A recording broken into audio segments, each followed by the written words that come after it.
Hujan turun deras membasahi kota Jakarta malam itu. Butir-butir air jatuh menghantam genting berlumut di atap gereja Santa Maria di katedral, salah satu bangunan tertua di pusat kota. Di luar pagar besi hitam yang tinggi lalu lintas masih ramai dengan suara klakson dan deru mesin, namun di dalam halaman gereja hanya ada keheningan yang lembab, bau tanah basah dan gema lonceng malam yang menggema dari menara. Di bawah atap kecil dekat gerbang utama, Pak Louis berdiri sambil menggenggam payung tua yang sudah sobek di ujungnya. Usianya sekitar 65 tahun, tubuhnya kurus namun masih tegak. Ya sudah 30 tahun menjadi penjaga gereja ini, membuka dan menutup pintu, menyalakan lilin dan menyapu halaman setiap pagi.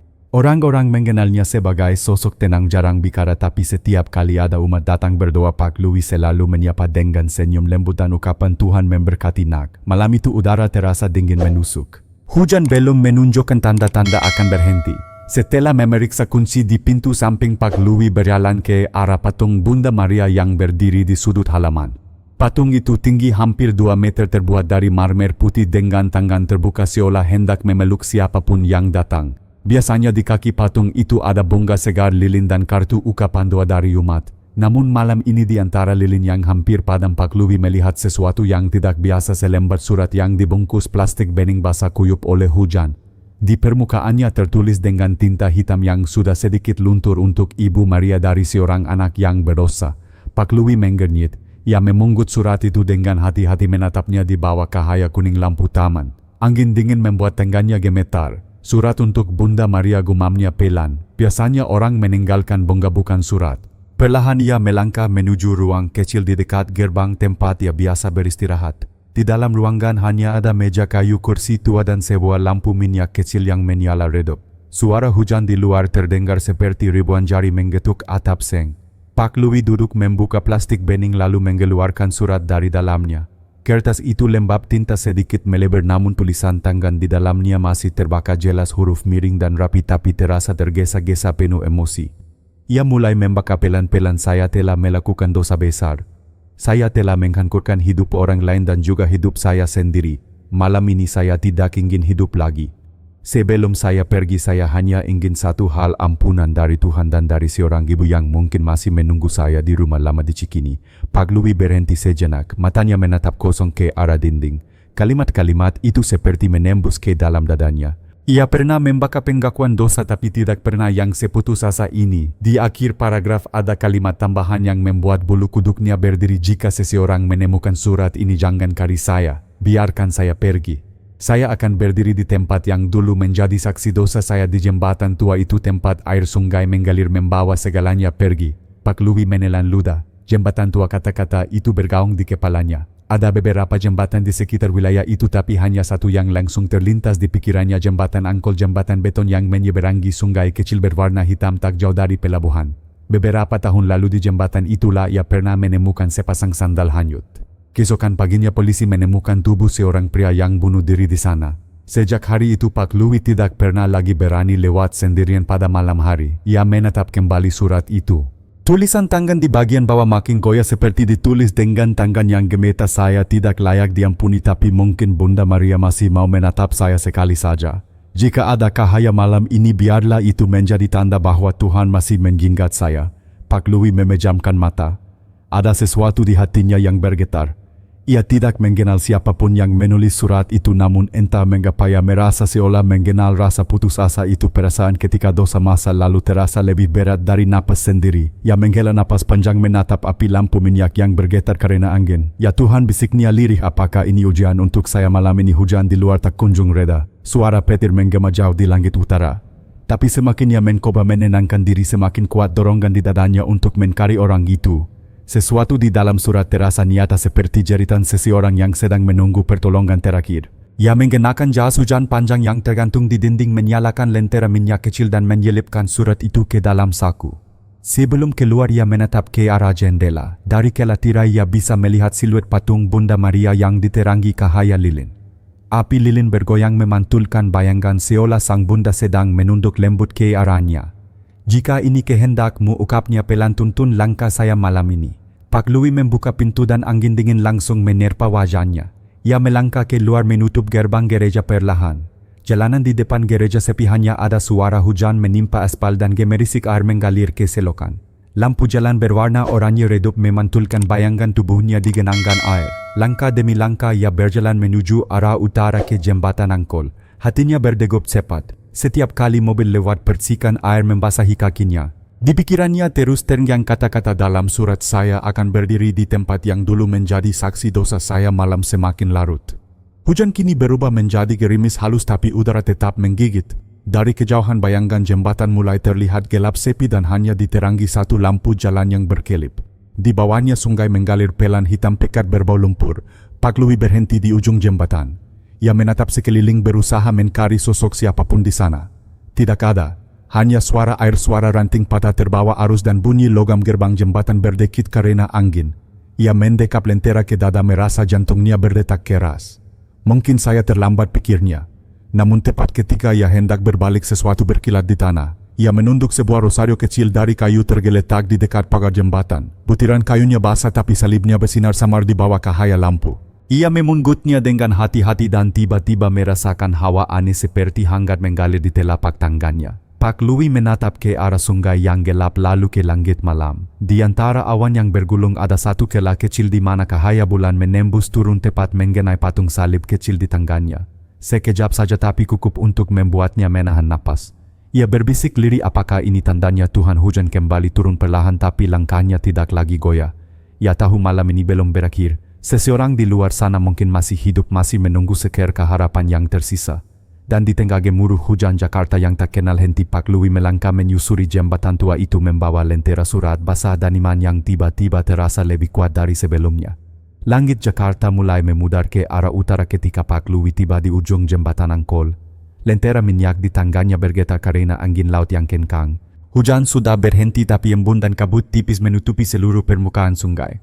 Udara berbau asin dan lumpur. Di sisi kanan jembatan air sungai berputar lambat memantulkan bayangan lampu jalan yang berkelip. Di kejauhan suara sirine kapal malam terdengar samar. Pak Louis berdiri sejenak menarik napas panjang. Ia menatap ke arah seberang, tidak ada siapapun, hanya jalan sepi dan deretan pohon akasia yang basah oleh hujan. Namun perasaan gelisah di dadanya tak juga reda. Ia tahu seseorang pernah menulis surat itu dengan niat untuk mati malam ini.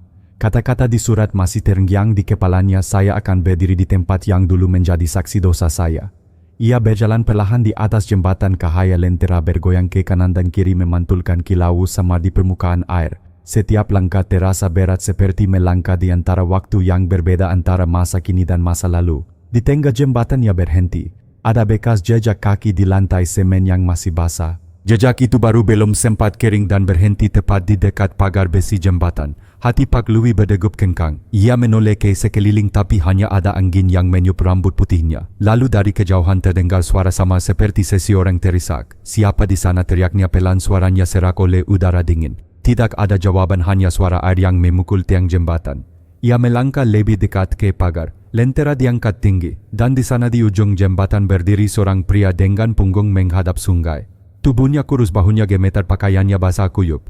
Pak Louis berhenti, tidak ingin membuatnya terkejut. Ia menatap sosok itu dari jauh lalu perlahan berkata, "Nak, sudah larut malam. Air sungainya dalam bahaya kalau terlalu dekat ke tepi." Pria itu tidak menoleh. Ia hanya berdiri diam, kepalanya tertunduk. Dalam cahaya lentera Pak Louis bisa melihat tangan lelaki itu memegang rosario kayu kecil persis seperti yang tadi ia temukan di tanah. Hati Pak Louis bergetar. Mungkinkah dia orang yang menulis surat itu? Ia melangkah mendekat perlahan tapi pasti. Suaranya lembut seperti seorang ayah berbicara kepada anaknya. "Saya menemukan suratmu di gereja, surat yang kau tulis untuk Bunda Maria." Pria itu menggigil, bahunya tegang. Lalu pelan-pelan ia menoleh. Wajahnya pucat, matanya merah dan kosong. Bibirnya bergetar saat ia berkata, "Kau membaca surat itu?" Pak Louis mengangguk. "Ya, dan saya pikir Tuhan tidak ingin kamu sendirian malam ini." Pria itu tertawa kecil getir dan menyakitkan. "Tuhan," katanya, "saya sudah terlalu kotor untuk bicara tentang Tuhan." Ia menunduk, kedua tangannya gemetar. "Saya pernah membunuh harapan seorang ibu. Saya menghancurkan hidup seseorang yang memperkayai saya.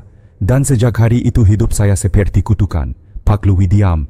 Ia tahu malam ini bukan saatnya untuk menghakimi. Ia hanya berdiri di dekat pria itu, membiarkan keheningan mengisi ruang di antara mereka. Beberapa detik berlalu, lalu pria itu kembali berbicara, suaranya pelan namun penuh beban. "3 tahun lalu saya bekerja di pabrik di Cikini. Saya tinggal dengan ibu saya, wanita sederhana yang selalu berdoa setiap malam. Suatu hari saya kehilangan pekerjaan lalu terlibat dengan orang-orang yang salah. Mereka menyuruh saya membawa uang perusahaan. Saya pikir itu hanya pinjaman tapi semua berakhir buruk. Saya dituduh mencuri. Saya lari dan ketika saya pulang ibu saya jatuh sakit. Ia meninggal sebelum saya sempat meminta maaf. Ia berhenti menelan tangis yang nyaris pecah. Sejak saat itu saya tidak pernah kembali ke rumah. Saya hidup di jalan tanpa nama tanpa masa depan. Dan malam ini saya hanya ingin tenang. Di sini di tempat di mana dulu saya hampir ikut pergi bersama arus sungai ini. Pak Louis memandang wajahnya penuh luka tapi bukan luka tubuh, luka batin yang dalam dan lama. Ia bisa melihat bagaimana penyesalan bisa membuat seseorang menjadi bayangan dirinya sendiri. Nak katanya lembut dosa tidak pernah bisa dihapus dengan kematian. Hanya bisa dibersihkan dengan pengampunan. Pria itu menggeleng. Saya sudah mencoba. Tapi setiap kali saya berdoa saya merasa Tuhan tidak mendengar. Dunia juga tidak peduli. Saya hanyalah sampah. Pak Louis menarik napas panjang. Ia menatap langit yang masih diselimuti kabut lalu berkata dengan suara gemetar, kau tahu dulu saya juga pernah berpikir begitu. Saya pernah kehilangan anak saya karena kecelakaan. Dan selama bertahun-tahun saya menyalahkan diri sendiri. Saya berhenti berdoa, berhenti berharap. Tapi suatu malam di gereja yang sepi saya melihat seorang ibu tua menyalakan lilin sambil menangis. Ia berdoa untuk anaknya yang telah mati karena kecanduan obat. Wajahnya tenang. Saya bertanya bagaimana bisa ia masih berdoa untuk anak yang sudah membuatnya menderita. Dia menjawab karena cinta seorang ibu tidak berhenti di kuburan. Sejak itu saya tahu pengampunan bukan untuk orang suci tapi untuk orang yang masih berani datang kepada Tuhan meski penuh luka. Pria itu menatapnya lama, matanya bergetar seperti ada cahaya kecil yang baru menyala di dalam. Ia menunduk, memejamkan mata dan mulai menangis. Tangisannya pekat keras mengalir bersama suara sungai. Pak Louis tidak berkata apa-apa. Ia hanya berdiri di sampingnya meletakkan tangannya di bahu pria itu. Di dalam keheningan suara rantai rosario di tangan pria itu bergetar pelan memantulkan cahaya lentera seperti bintang kecil di tengah gelap. Lalu tiba-tiba langkah kaki terdengar dari arah lain jembatan. Mereka berdua menoleh. Dari balik kabut muncul seorang wanita tua berpakaian kompang camping membawa tas plastik dan selembar kain lusuh. Ia berjalan pelan lalu berhenti tepat di hadapan mereka. Wajahnya penuh keriput tapi matanya jernih. Ia menatap pria itu lama kemudian mengeluarkan sesuatu dari sakunya, sebuah rosario kayu yang identik dengan milik pria itu. Saya menemukan ini pagi tadi di depan gereja, katanya pelan. Entah kenapa saya merasa harus menyerahkannya malam ini. Hati saya bilang begitu. Pak Louis dan pria itu saling menatap.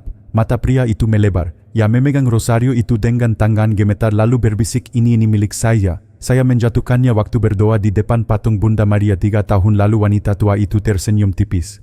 Kalau begitu mungkin Bunda sudah lama menunggu kamu kembali. Angin malam berhembus lembut. Lentera di tangan Pak Louis bergetar tapi cahayanya justru semakin terang. Pria itu berlutut di lantai jembatan memeluk rosario itu menangis keras seperti anak kecil. Wanita tua itu menatapnya dengan belas kasih lalu melangkah pergi perlahan menghilang di balik kabut. Pak Louis menatap punggung wanita itu hingga hilang dari pandangan. Ia merasakan sesuatu yang sulit dijelaskan antara nyata dan tak nyata. Pria itu akhirnya berdiri, matanya masih basah namun suaranya kini lebih tenang. Saya ingin pulang, katanya. Saya ingin meminta maaf pada ibu saya meski hanya di makamnya. Pak Louis mengangguk, pergilah nak. Tuhan sudah memberimu kesempatan kedua. Mereka berjalan meninggalkan jembatan bersama. Di langit awan perlahan terbelah menampakkan cahaya bulan yang lembut seperti berkat dari surga. Dan di antara sinar itu Pak Louis sempat menoleh ke belakang ke arah tempat wanita tua tadi berdiri. Tapi di sana tidak ada siapapun. Hanya sisa cahaya lentera yang padam perlahan di udara. Subuh perlahan menyelimuti kota. Langit Jakarta berwarna abu-abu muda masih basah oleh hujan malam yang baru reda. Jalan di depan gereja Santa Maria di katedral tampak sepi, hanya ada suara sapu dari petugas kebersihan dan gemerisikan yang menetes dari atap. Pak Louis berjalan pelan melewati gerbang gereja yang besar. Lentera kecil masih ia genggam meski sudah tidak menyala. Pakaiannya basah hingga lutut, sepatunya berlumpur. Tapi di wajahnya ada sesuatu yang berbeda. Pagi itu campuran antara kelelahan dan keheningan yang damai. Ia baru saja kembali dari jembatan Angkol tempat ia bertemu dengan pria misterius semalam. Percakapan mereka masih terngiang jelas di kepala. Kata-kata tentang dosa, tentang ibu, tentang pengampunan. Dan terutama tentang rosario yang tiba-tiba dikembalikan oleh wanita tua, entah dari mana datangnya. Semuanya terasa nyata, begitu nyata. Namun entah kenapa di hati Pak Louis tersisa sedikit rasa aneh, perasaan bahwa sesuatu dari malam itu belum selesai. Ia menutup gerbang lalu berjalan menuju ruang penjaga ruangan kecil dengan dinding hijau pukat di samping halaman gereja. Ia menyalakan kompor minyak untuk menghangatkan air lalu duduk di kursi kayu sambil menatap keluar jendela. Di meja surat yang ia temukan semalam masih tergeletak lembab namun utuh. Ia menggeringkannya di dekat api kecil lalu membakar kembali setiap baris. Tulisan itu kini terasa berbeda. Ada sesuatu yang berubah seperti aroma masa lalu yang kembali hidup. Saya akan berdiri di tempat yang dulu menjadi saksi dosa saya. Pak Louis menatap kalimat itu lama. Ia teringat wajah pria yang ditemuinya di jembatan. Bagaimana pria itu menangis, bagaimana matanya dipenuhi rasa bersalah dan harapan yang tipis. Tapi ada satu hal yang mengganggunya, nama pria itu tak pernah disebut. Ia tidak memperkenalkan diri dan Pak Louis pun tidak sempat bertanya. Mungkin belum waktunya, gumamnya pelan. Ia meneguk teh hangat dari cangkir logam lalu mendengar suara langkah kaki dari arah gereja utama. Itu adalah Romo Andi, imam paroki yang selalu datang pagi-pagi untuk misa subuh. Romo masih muda sekitar 40 tahun, berwajah tenang dan penuh welas asih. Selamat pagi Pak Louis. Kau sudah bangun sepagi ini? Pagi Romo. Saya belum sempat tidur Romo. Tadi malam ada kejadian. Pak Louis menceritakan semuanya tentang surat di bawah patung Bunda Maria, tentang pria di jembatan dan tentang wanita tua yang datang membawa rosario. Romo Andi mendengarkan dengan seksama, alisnya sedikit berkerut. Dan setelah itu apa yang terjadi? Pria itu memutuskan untuk pulang Romo. Katanya ingin minta maaf pada ibunya. Saya pun kembali ke gereja. Tapi ada hal aneh. Aneh bagaimana? Surat ini Romo. Tulisannya masih basah saat saya temukan semalam. Tapi pagi ini lihat. Pak Louis menyerahkan surat itu. Romo membukanya perlahan. Di pojok kanan bawah kertas ada tanggal yang ditulis dengan tinta pudar 15 Mei 2022. Romo mengangkat wajahnya menatap Pak Louis. Kau yakin ini surat yang baru kau temukan tadi malam? Pak Louis mengangguk cepat. Ya Romo, saya menemukannya di bawah patung tepat pukul 11 malam. Romo terdiam sejenak. Ia menarik napas dalam.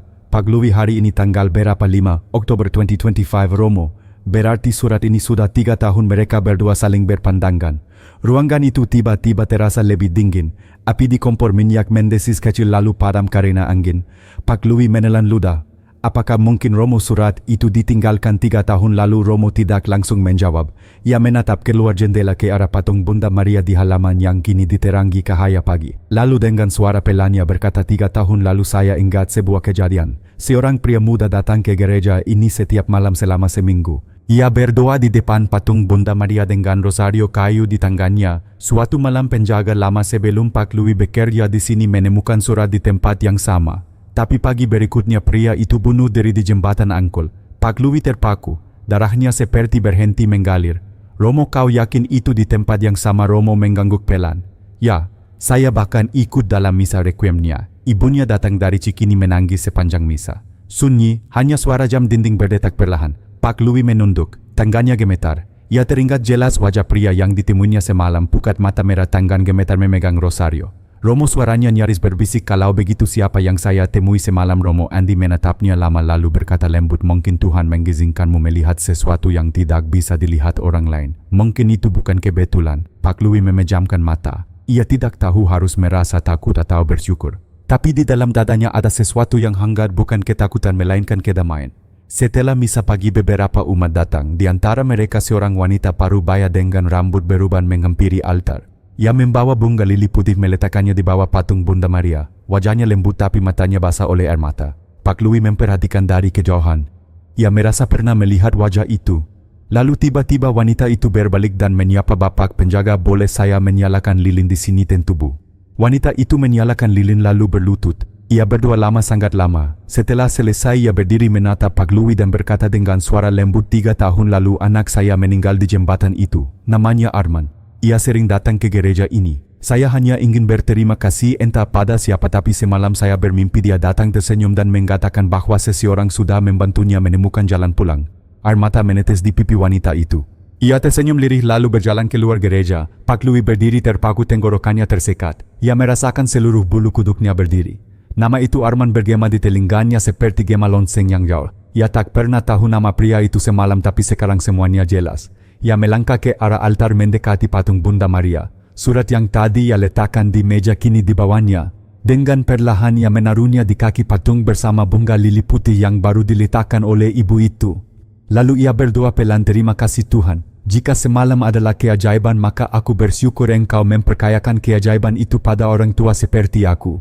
Saat ia beranjak seberkas cahaya matahari menembus jendela kakak berwarna jatuh tepat ke atas patung Bunda Maria. Di permukaan surat yang lembab itu tinta huruf terakhir berkilau samar seolah baru ditulis pagi ini. Ampunilah aku Tuhan, aku sudah pulang. Pak Louis menatapnya dengan mata berkakak-kakak. Dan untuk pertama kalinya setelah bertahun-tahun ia merasakan sesuatu yang hilang dari hidupnya, kini kembali iman yang hidup yang tidak hanya diyakini tapi dialami. Sore itu awan hitam kembali menggantung di atas Jakarta. Udara terasa berat seolah langit menahan sesuatu yang belum tuntas. Di halaman gereja Santa Maria di katedral, daun-daun tren besi mulai bergoyang tertiup angin. Pak Louis baru saja selesai menutup pagar besi ketika tetes hujan pertama jatuh ke tanah. Ia menatap langit lalu menarik napas panjang. Sejak pagi pikirannya tak berhenti memutar kejadian semalam. Nama Arman kini melekat kuat di benaknya. Setiap kali ia menyapu halaman, bayangkan pria muda dengan mata penuh penyesalan itu seperti masih berdiri di tepi jembatan menatap ke bawah sungai hitam. Namun yang paling sulit ia pahami adalah wanita tua yang menyerahkan rosario itu. Siapa dia, dari mana datangnya, mengapa muncul di saat yang tepat? Setiap kali ia mencoba menjelaskan secara logis, hatinya justru semakin yakin bahwa yang terjadi bukan kebetulan. Menjelang malam hujan semakin deras. Pak Louis menyalakan lilin-lilin di altar kecil dekat pintu gereja. Api kecil menari lembut menciptakan bayangan patung Bunda Maria di dinding yang seolah bergerak hidup. Ia menatap patung itu lama lalu berkata pelan, kalau engkau benar mengutus aku malam itu, tunjukkanlah Bunda. Aku hanya ingin tahu apa yang sebenarnya terjadi. Angin meniup keras membuat lilin hampir padam. Dalam remang cahaya Pak Louis merasakan sesuatu aneh, suara langkah kaki kecil di luar pintu gereja. Ia berpaling. Suara itu semakin jelas, tap-tap-tap, seperti seseorang berjalan di atas lantai marmer yang basah. Siapa di sana, serunya. Tak ada jawaban. Tapi suara langkah itu berhenti tepat di belakang pintu utama. Ia membuka perlahan dan di sana berdiri seorang anak laki-laki berusia sekitar 10 tahun. Tubuhnya basah kuyup, rambut menempel di dahi. Ia memegang tas kain kecil dan menatap Pak Louis dengan mata besar yang bening. Om, boleh saya berteduh? Pak Louis segera menariknya masuk. Tentu nak. Kau dari mana? Saya dari Cikini. Saya sedang mencari gereja ini. Mama saya bilang kalau saya tersesat datang saja ke tempat Bunda Maria. Hujan semakin deras di luar, suara petir menggelegar. Pak Louis menyalakan lampu minyak tambahan. Anak itu duduk di kursi kayu menggigil. Ia mengeluarkan sesuatu dari dalam tas kainnya, sebuah foto lama yang sudah kusam. Ia menunjukkannya kepada Pak Louis. Ini papa saya. Katanya dulu sering datang ke sini. Pak Louis menatap foto itu. Lututnya seolah kehilangan kekuatan. Dalam foto itu seorang pria muda berdiri di depan patung Bunda Maria, wajah yang sama dengan pria yang ia temui di jembatan malam itu. Senyum di foto itu masih muda dan tulus, tapi mata itu mata yang sama, mata yang tidak bisa ia lupakan. Nak, siapa nama papa kamu? Arman, Om. Papa Arman. Pak Louis terdiam. Ruangan mendadak sunyi, hanya terdengar suara hujan menghantam jendela. Ia menatap foto itu lama lalu memandang anak itu. Ada rasa hangat menjala di dadanya, campuran antara haru dan ketakutan. Mama kamu di mana sekarang? Mama sedang sakit. Dia bilang ingin aku berdoa di gereja tempat papa dulu sering berdoa. Katanya kalau aku menemukan tempat itu, Tuhan akan menjawab doa kami. Anak itu menunduk. Air menetes dari ujung rambutnya ke lantai membentuk lingkaran kecil. Pak Louis mengambil handuk tua dari lemari, menyelimutinya dan berkata lembut, kau anak yang baik. Kau tahu papa kamu pernah datang ke tempat ini dengan hati yang sangat sedih. Tapi aku yakin malam itu dia menemukan damai. Anak itu menatapnya heran. Om kenal papa? Pak Louis tersenyum samar. Aku pernah bertemu seseorang yang mirip dengan papa kamu dan aku percaya dia sekarang sudah bersama Tuhan. Mata anak itu berkilau. Ia menggenggam foto di dadanya erat-erat. Kalau begitu papa sudah bahagia ya Om? Ya nak, sudah bahagia. Mereka duduk dalam diam. Di luar hujan menetes semakin lembut seperti musik dari langit. Namun tiba-tiba dari arah altar terdengar bunyi jatuh halus, sebuah benda logam menimpa lantai. Pak Louis bangkit berjalan mendekat. Di bawah kaki patung Bunda Maria tergeletak rosario kayu. Rosario yang sama. Ia memungutnya menatap butiran kayu yang sudah kering. Tak mungkin, pikirnya. Rosario itu semalam ia letakkan di meja bersama surat Arman dan pagi tadi Romo menyimpannya di ruang sakristi. Bagaimana bisa ada di sini lagi? Anak itu ikut berdiri menatap rosario itu dengan mata membesar. Om, itu punya papa. Mama bilang papa kehilangan rosario itu waktu terakhir kali berdoa di sini. Pak Louis memegang rosario itu erat. Tangannya gemetar. Kau yakin nak? Iya Om. Mama masih menyimpan salib kecilnya yang sama. Kumat tali kayunya yang hilang. Hening. Lalu angin dari jendela terbuka meniup lembut tirai putih di altar. Lilin bergetar tapi tidak padam. Di balik bayangan patung Bunda Maria, cahaya tampak berkilau lembut namun nyata seperti pantulan cahaya air. Pak Louis berlutut spontan. Air mata menetes di pipinya. Anak itu berdiri di sampingnya juga ikut menunduk. Bersama-sama mereka berdoa. Suara Pak Louis gemetar namun penuh keyakinan. Bunda Maria, engkau yang menjadi saksi air mata setiap anak yang tersesat, terimalah doa kecil ini. Semoga cinta dan pengampunan menyatukan yang terpisah baik di bumi maupun di surga. Setelah selesai berdoa, mereka berdua tetap diam hanya mendengarkan hujan. Namun tak lama kemudian anak itu menarik lengan Pak Louis. Om, lihat di bawah patung di tempat surat lama Arman diletakkan kini ada selembar kertas baru, kertas putih bersih tak basah seolah baru saja diletakkan. Tulisan di atasnya halus rapi dan hanya satu kalimat, terima kasih Bunda. Doaku sudah dijawab. Pak Louis menatap kertas itu lama, napasnya tertahan. Ia memandang ke arah patung. Senyum Bunda Maria tampak lebih lembut dari sebelumnya, seperti hidup. Anak itu memegang tangan Pak Louis. Om, boleh saya bawa rosario ini pulang untuk Mama? Boleh nak. Rosario itu sudah menunggu kalian lama sekali. Anak itu tersenyum lebar, matanya bersinar. Ia memeluk Pak Louis erat-erat lalu berkata, terima kasih Om. Kalau Papa bisa dengar pasti dia juga berterima kasih. Malam semakin larut. Hujan mulai reda, hanya tersisa rintik kecil di atap gereja. Pak Louis menggantar anak itu sampai ke gerbang. Di sana sudah menunggu seorang wanita muda dengan payung hitam, wajahnya pucat namun anggun. Ia tersenyum lemah. Terima kasih sudah menolong anak saya Pak, katanya pelan. Saya sudah lama tidak datang ke gereja ini, rasanya seperti dipanggil kembali. Pak Louis hanya mengangguk. Ia menatap wanita itu lama dan untuk sesaat wajahnya mirip dengan wanita tua misterius di jembatan malam itu. Sama tatapan lembut, sama senyum penuh belas kasih. Anak itu menggenggam rosario erat-erat dan berjalan pergi bersama ibunya menghilang di balik kabut hujan. Pak Louis berdiri lama di depan gerbang memandangi arah mereka pergi.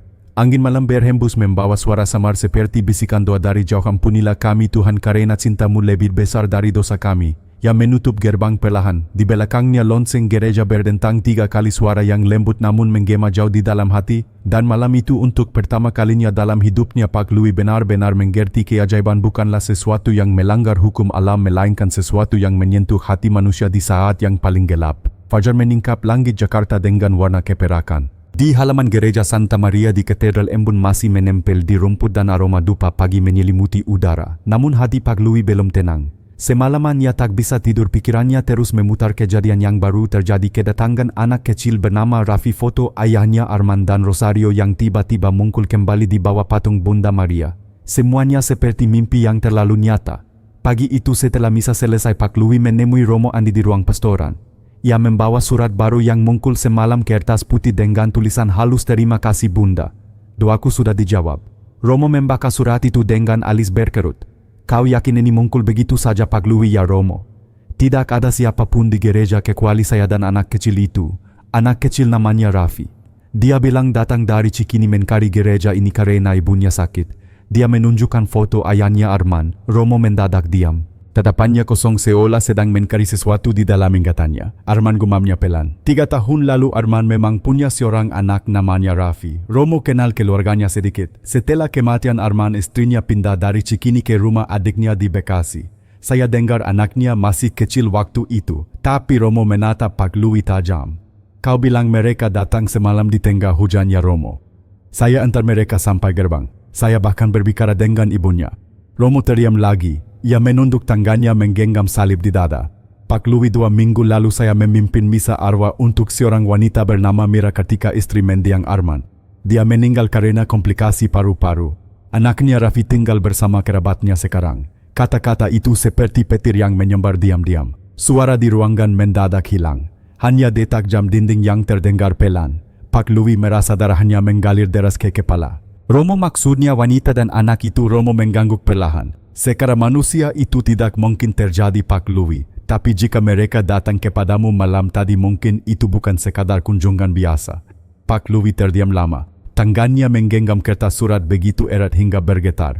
Ia mencoba mengingat lagi wajah wanita muda itu di bawah payung hitam, senyum lembutnya, tatapan matanya yang penuh damai. Sekarang semua terasa masuk akal. Kehadirannya sama seperti wanita tua di jembatan, datang di saat paling tepat lalu menghilang dalam kabut hujan. Romo, mungkin Tuhan ingin menunjukkan sesuatu pada kita, katanya lirih. Bahwa cinta tidak berhenti di kematian. Bahwa jiwa yang saling mengasihi akan selalu mencari satu sama lain sampai mereka dipersatukan dalam damai.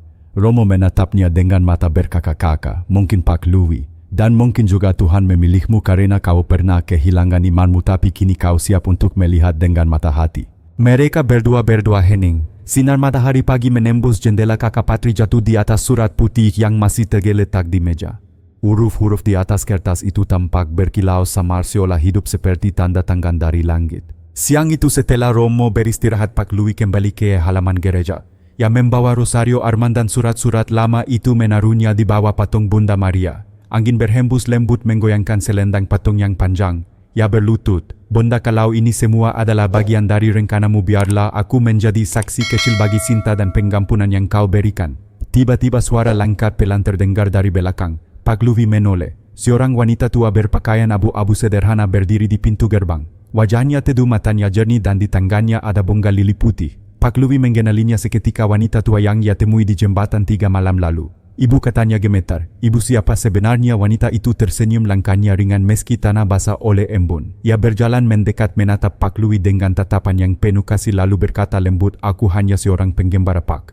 Tapi ada yang menyuruhku datang lagi agar kau tahu semua doa tidak pernah hilang." "Siapa yang menyuruh ibu?" Wanita itu menatap langit lalu menunjuk pelan ke arah patung Bunda Maria. Dia mata Pak Louis berkakak-kakak. "Jadi malam itu waktu ibu menyerahkan rosario di jembatan itu bukan milikku, tapi aku diminta untuk mengembalikannya. Rosario itu sudah lama menunggu pemiliknya. 3 tahun mungkin lebih, tapi yang paling penting doa yang menemaninya kini sudah sampai." Angin berhembus kuat membuat dedaunan bergetar. Lilin di bawah patung padam seketika, tapi anehnya sinar matahari menembus kelah awan dan jatuh tepat ke arah mereka berdua. Wanita tua itu menatap Pak Louis lalu berkata lagi, "Teruskan menjaga rumah ini, Pak. Setiap malam ada jiwa-jiwa yang datang ke sini mencari cahaya. Jangan takut pada yang tak bisa dilihat mata, karena mereka datang bukan untuk menakutimu, mereka datang untuk berterima kasih." Pak Louis ingin bertanya lebih banyak tapi suaranya tersekat.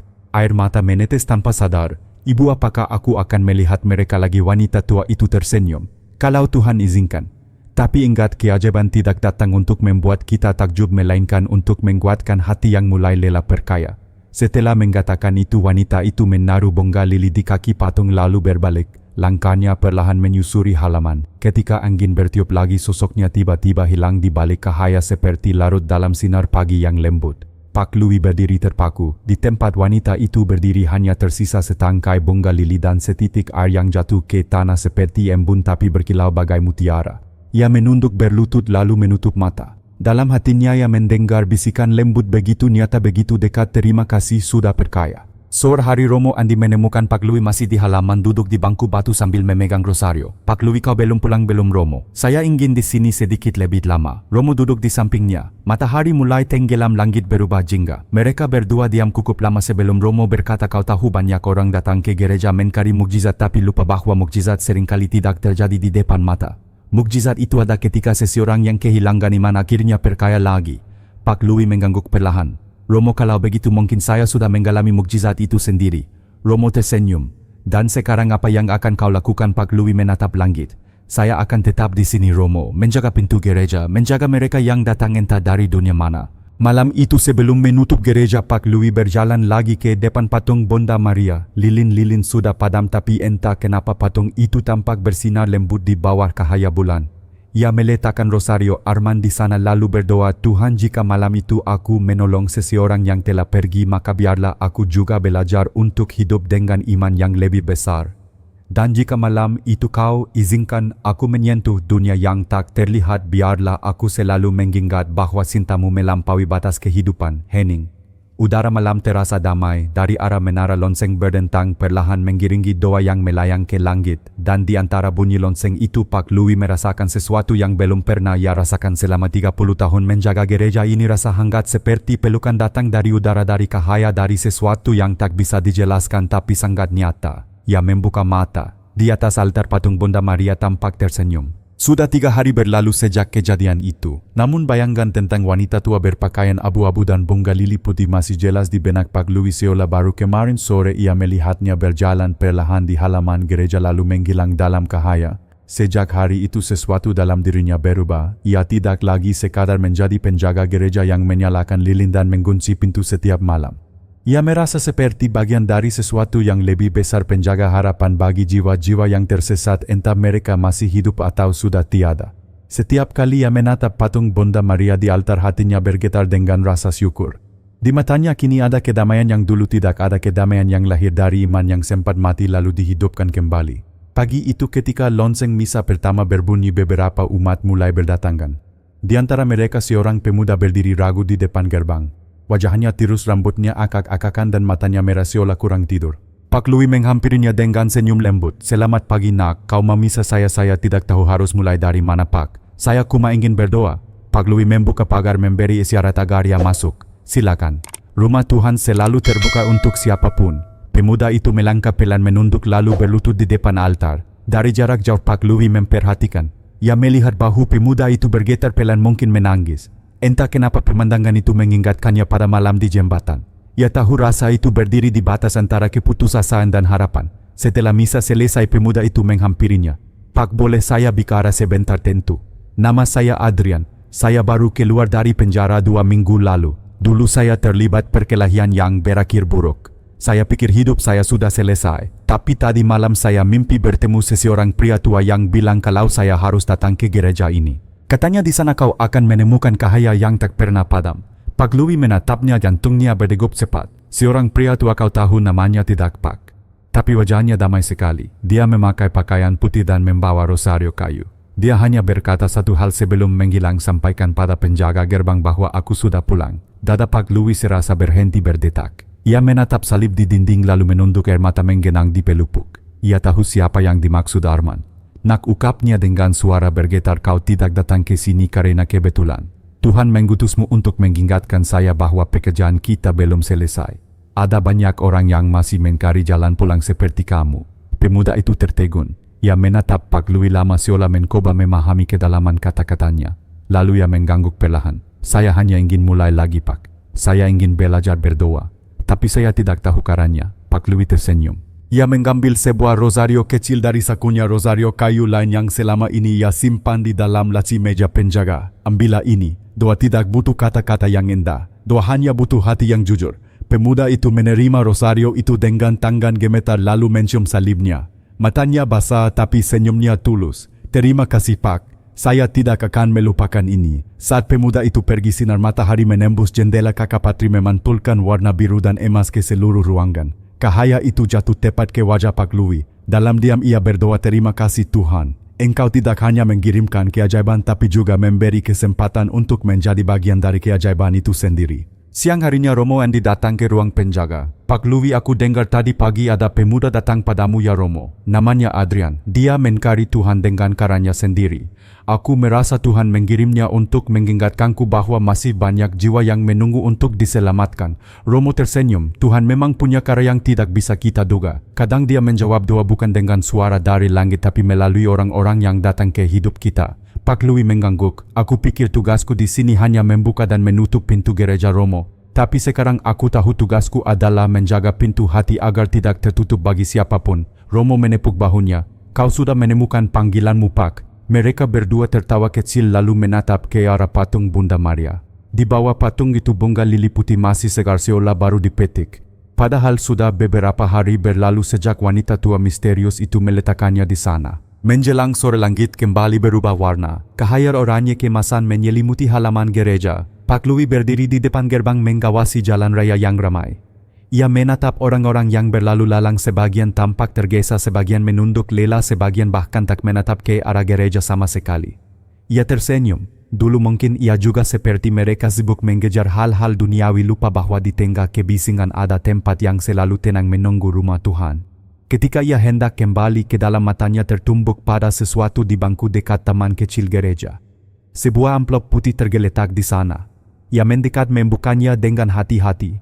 Di dalamnya hanya ada satu kertas kecil bertuliskan untuk penjaga gerbang yang membuka lebih dari sekadar pintu. Tak ada nama, tak ada tanda tangan, tapi aroma kertas itu sama aroma dupa lembut yang dulu melekat pada surat Arman. Pak Louis tersenyum haru. Ia menatap langit dan berbisik, "Terima kasih Arman. Kau sudah kembali dan kau sudah menepati janjimu." Malam pun tiba. Gereja sepi, hanya cahaya lilin yang tersisa di altar. Pak Louis duduk di kursinya memegang rosario dan menatap api kecil di depannya. Di luar hujan mulai turun lagi, lembut menenangkan seperti nyanyian yang ia kenal baik.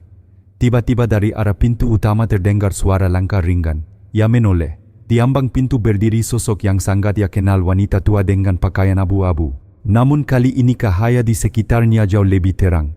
"Ibu," suaranya bergetar. "Ibu datang lagi." Wanita itu tersenyum, suaranya lembut seperti hembusan angin. "Aku datang untuk yang terakhir kalinya Pak." Tugasmu sudah selesai. Sekarang waktunya kau menjaga hal yang paling penting, imanmu sendiri.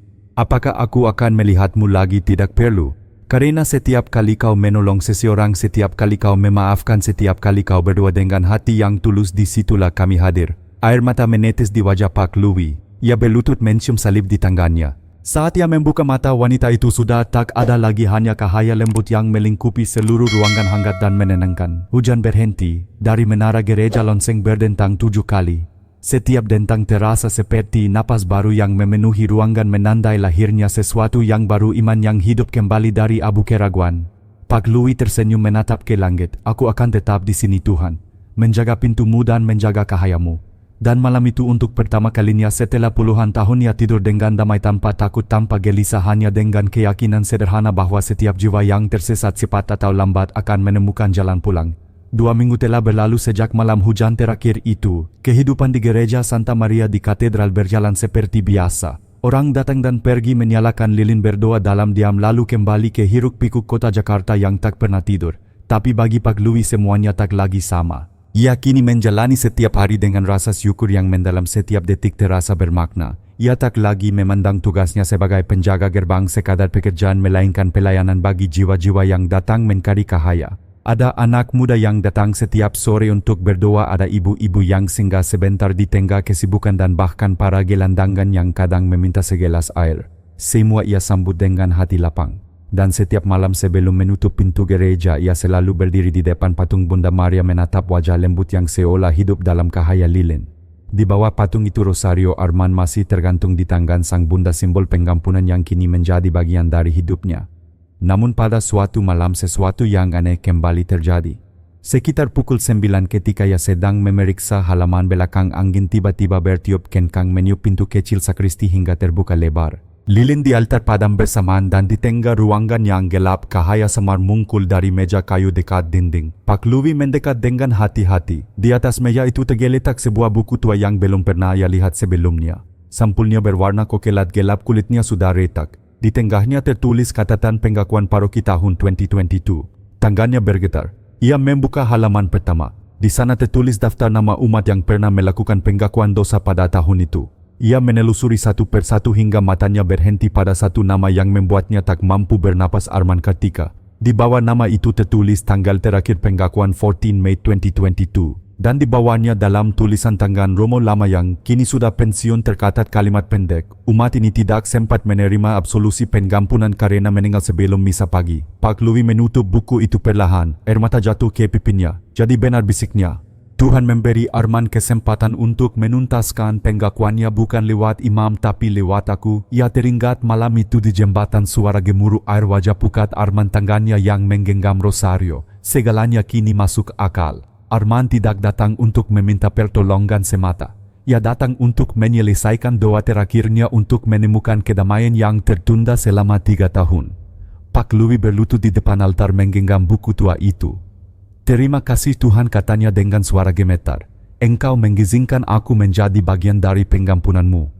Aku orang biasa, saksi kecil dari mukjizatmu. Keesokan paginya ia menemui Romo Andi dan menunjukkan buku itu. Romo membaca dengan seksama lalu menatap Pak Louis dengan mata berkakak-kakak. Saya ingat sekarang, katanya pelan. Tahun itu Arman datang kepada Romo Lukas untuk mengaku dosa. Tapi malam itu ia menghilang dan esok paginya jasadnya ditemukan di jembatan Angkol. Romo Lukas sangat terpukul karena merasa belum sempat memberikan absolusi. Pak Louis mengangguk. Sekarang aku tahu Romo, Tuhan tidak pernah meninggalkan satupun doa yang belum selesai. Kadang dia menundanya bukan karena lupa tapi karena menunggu waktu yang tepat. Romo menepuk bahunya, dan waktu yang tepat itu adalah malam ketika kau menemukannya. Mereka berdua terdiam lama. Di luar matahari pagi menembus jendela, kakak Patri memantulkan warna biru lembut ke arah altar cahaya yang sama seperti malam mukjizat itu. Beberapa hari kemudian Romo memutuskan mengadakan misa syukur untuk jiwa Arman dan keluarganya. Gereja dipenuhi umat, bahkan beberapa orang yang tak mengenal Arman pun ikut hadir setelah mendengar cerita tentang mukjizat surat yang muncul 3 tahun kemudian. Pak Louis duduk di barisan belakang menggenggam rosario di tangannya. Ia menatap altar dengan hati bergetar. Dalam doanya ia berkata, Arman, dimanapun kau berada, terima kasih telah datang kepadaku malam itu. Karena lewat kisahmu aku juga menemukan kembali imanku yang hilang. Saat misa mencapai bagian konsekrasi, cahaya dari jendela tiba-tiba mengalir deras jatuh tepat di atas altar. Semua orang menoleh. Cahaya itu begitu kuat namun lembut memantul di dinding menciptakan bayangan samar seperti siluet seorang pria muda sedang berlutut di depan Bunda Maria. Beberapa umat menatap dengan mata terbelalak. Romo menghentikan doanya sejenak lalu menunduk penuh hormat. Tak ada suara, hanya keheningan suci yang menyelimuti seluruh ruangan. Ketika cahaya itu memudar perlahan, udara di gereja terasa hangat. Banyak orang menangis tanpa tahu mengapa. Dan di antara mereka Pak Louis menutup mata, senyum kecil terukir di wajahnya. Ia tahu persis siapa yang baru saja hadir. Malam itu setelah semua umat pulang, Pak Louis kembali sendirian ke dalam gereja. Ia menyalakan satu lilin di altar lalu berjalan ke arah patung Bunda Maria. Di bawah patung ia menemukan setangkai bunga lili putih yang masih segar sama seperti yang pernah dibawa wanita tua misterius itu dulu. Ia tersenyum, air mata mengalir pelan. Aku mengerti sekarang Bunda. Engkau tidak hanya menolong Arman. Engkau juga menolong aku agar percaya lagi pada kasih yang melampaui waktu. Angin malam berhembus lembut dari jendela membawa aroma dupa dan bunga. Lilin kecil bergetar tapi tak padam. Di udara ia mendengar bisikan halus yang sangat familiar. Terima kasih penjaga gerbang. Pak Louis menoleh. Tak ada siapapun. Tapi di lantai marmer di tempat cahaya jatuh tampak bayangan samar tiga sosok pria muda wanita berkerudung hitam dan anak kecil memegang rosario. Mereka berdiri berdekatan menatapnya dengan senyum damai. Lalu perlahan-lahan bayangan itu lenyap dalam cahaya bulan yang menembus kakak. Pak Louis jatuh berlutut menangis tanpa suara. Terima kasih Tuhan karena telah mempertemukan kami semua dalam kasih-Mu. Beberapa hari kemudian ia menulis sebuah catatan kecil dan menaruhnya di bawah patung Bunda Maria. Catatan itu sederhana, hanya beberapa kalimat. Aku Louis, penjaga gereja kecilmu, telah menyaksikan keajaiban yang tak bisa dijelaskan oleh akal. Kini aku percaya tidak ada doa yang sia-sia, tidak ada air mata yang jatuh tanpa makna. Jika engkau memanggilku suatu hari nanti, biarlah aku datang dengan hati yang telah engkau hidupkan kembali. Setelah itu ia menyalakan lilin terakhir dan menutup pintu gereja dengan tenang. Dari jauh lonceng berdentang 3 kali, suara lembut yang terasa seperti jawaban dari surga. Malam itu Jakarta sunyi. Hujan turun perlahan membasahi atap gereja tua. Dan di dalamnya cahaya lilin kecil tetap menyala, saksi bisu dari mukjizat yang tidak pernah padam. Di dunia yang penuh keraguan, keajaiban masih ada, bukan di langit tapi di hati orang-orang yang berani percaya. Kadang Tuhan tidak menampakkan diri lewat petir atau cahaya besar, melainkan lewat sebuah surat basah, setangkai bunga lili atau tanggan tua yang menolong jiwa yang hampir jatuh. Dan selama ada seseorang seperti Pak Louis yang mau membuka gerbang cahaya itu, tidak akan pernah padam.